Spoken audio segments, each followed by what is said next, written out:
For the last 20 years, CBN News has documented the explosive growth in China's so-called underground or house church movement as millions in this officially atheistic nation converted to Christianity.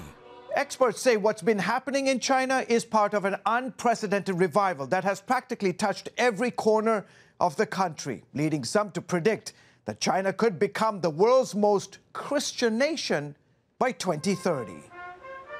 But this man wants to prevent that. Since taking power in 2012, China's President Xi Jinping has ordered authorities to shut down any house church not under communist government control. Massive new wave of persecution has been happening in China. Bob Fu, with US-based China Aid, is documenting the widespread crackdown. I'm talking about hundreds of thousands of churches were shut down, pastors were being arrested, and the prayer meeting were being raided. Pastor Jing Mingri knows harsh tactics firsthand. In August, Jin, who led Zion Church, the largest unregistered congregation in Beijing, refused a government order to install closed-circuit surveillance cameras in the sanctuary. Weeks later, authorities outlawed the 1,500-member church and banned him from preaching. It is probably the largest incident of the government using public power to apply pressure on a house church in the past 10 years, and it's still going on today.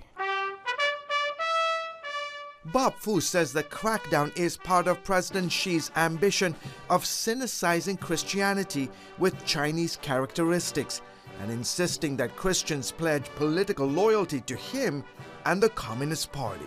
He is really wanting to take China to the Chairman Mao's old kind of path by exercising more political control and mind control, ideological kind of cynicization into the Communist Party's ideology. Andrew Nathan of Columbia University says the government views Chinese Christians like dry kindling that could spark a political uprising against the government with the help of outside influence. They think that foreign forces, the United States, missionaries, and so forth, would like to spark up this tinder.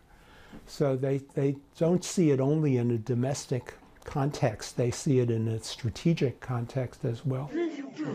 As authorities tear down and burn crosses, destroy Bibles, and replace images of Jesus Christ with posters of the Chinese president, Huang He, one of China's most prominent pastors arrested this month, boldly declared that Xi's godlike status was incompatible with the Christian faith and vowed to disobey all laws that go against the Bible. Now, after years of enjoying relative freedom from government interference, Christians like this woman, whose husband is under house arrest, worries about the future climate for China's Christians. It's painful. The government says that we have religious freedom, but really there is no freedom at all. George Thomas, CBN News.